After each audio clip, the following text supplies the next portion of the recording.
Hey guys, assalamualaikum and welcome again sa ating YouTube channel.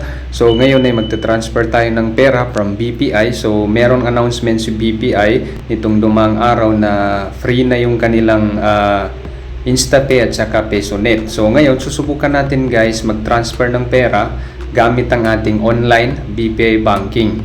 Okay? So i-open lang natin ito, yung ating BPI application. So ito yung makikita natin, send money to anyone for free.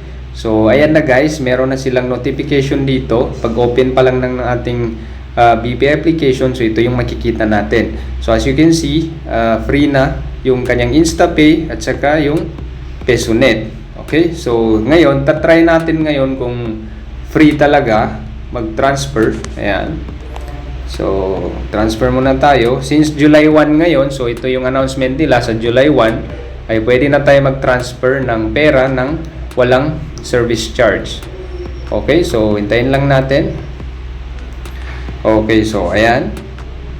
And then next, dito tayo sa move money. Ayan. Then transfer money. Okay. So, subukan natin dito sa aking Unibank, Video Unibank. Ayan. Okay, so dati kasi 15 pesos yung charge niya or yung service fee. So subukan natin ngayon mag-transfer. Okay, so select natin yung account and then yung amount. So halimbawa 10 pesos lang yung send natin or 100 pesos. Ayan. So try natin 100 pesos, send natin, tingnan natin kung meron siyang service charge. So continue. Okay, so as you can see, yung fee niya is 0.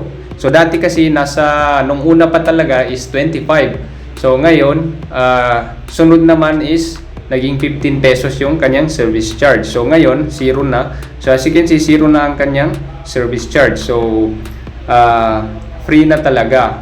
So ang kagandahan nito guys, bawas na ito sa ating gagastusin. Kahit kasi sabihin natin 15 pesos lang, so pag every transaction natin 15 pesos, so malaki din talaga yung mababawas sa atin.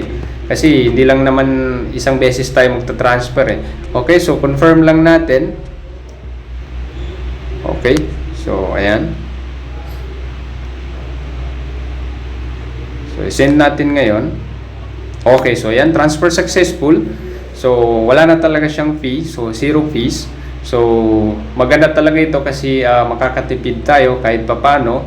So, magpapasalamat tayo ngayon sa BPI na at least naisip nila na bawasan yung ating fee or tanggalin na talaga yung fee ng InstaPay at saka PesoNet. Okay? So, permanent na daw ito guys. So, ibig sabihin, permanent na talaga. According sa announcement nila is permanent na yung 0 fee. So wala na tayong babayaran. Okay? So ganun lang kasimple guys. So sana nakatulong ito sa inyo and then nabigyan kayo ng update sa BPI online banking. So thanks for watching and don't forget to subscribe to Amber TV for the latest videos na aking i-upload. Sukran and wassalam.